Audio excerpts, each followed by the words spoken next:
Ask yourself, am I more than an image in a photograph? Domestic violence is a cycle. You or someone you know might be the victims of domestic violence and not recognize the signs. Domestic violence is a poisonous cycle of phases.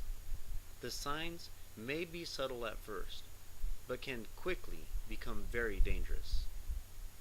But it does not have to continue. Let's take a look at these phases as the cycle begins. Phase 1 of the cycle is the tension building phase. During this phase, the arguments will be numerous. The abuser yells at the victim for no apparent reason, or accuses them of doing things that they haven't done, such as cheating, or sleeping around, or flirting with others. The victim feels as if they cannot do anything right and are afraid to do anything to make the situation worse. Phase 2 is the abuse cycle. This is where the abuser threatens the victim with physical violence, hits, grabs, shoves, kicks, or otherwise physically attacks the victim.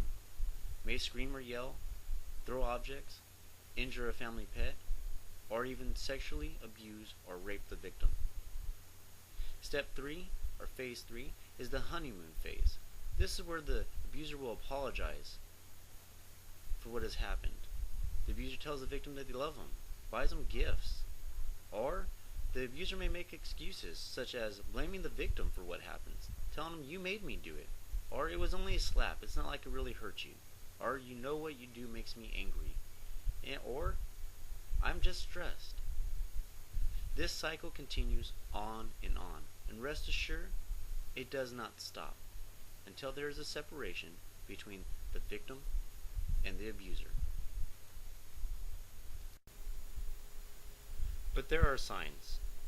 These are some signs that will help you identify whether you or someone you know may be a victim of domestic violence. Do they keep you from others? Do they isolate you by taking away your cell phone or by monitoring your telephone conversations with friends or family? Do they limit your access to funds or transportation? Does your spouse threaten to physically harm you or others that you care about in efforts to control you? Are they constantly checking up on you? Does your spouse send you text after text, wanting to know who you're with, where you are, when you're going to be back? Do they act jealous or possessive? Extreme jealousy and acts of possession may hinder you from associating with others. Do they criticize you or constantly put you down in efforts to break down your self-esteem to make you feel of no value or useless to others except for to them? Do they treat you so badly that you're embarrassed to be around your friends or family, publicly berate you, belittle you? Do you avoid talking about certain topics, a fear of angering your spouse? Have they thrown things at you?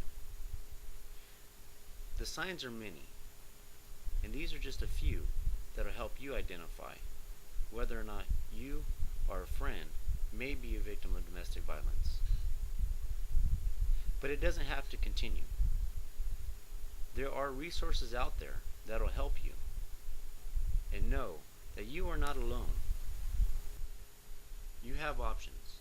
You can call 911, or you can contact one of the various domestic violence abuse hotlines that are available 24 hours, 7 days a week. These include groups such as the Advocates to End Domestic Violence, Safe Horizon, or the National Domestic Violence Hotline. These groups specialize in helping you or loved ones with their situation. In conclusion, domestic violence is a cycle. It comes in 3 phases. There are signs, and just because it's happening doesn't mean it has to continue.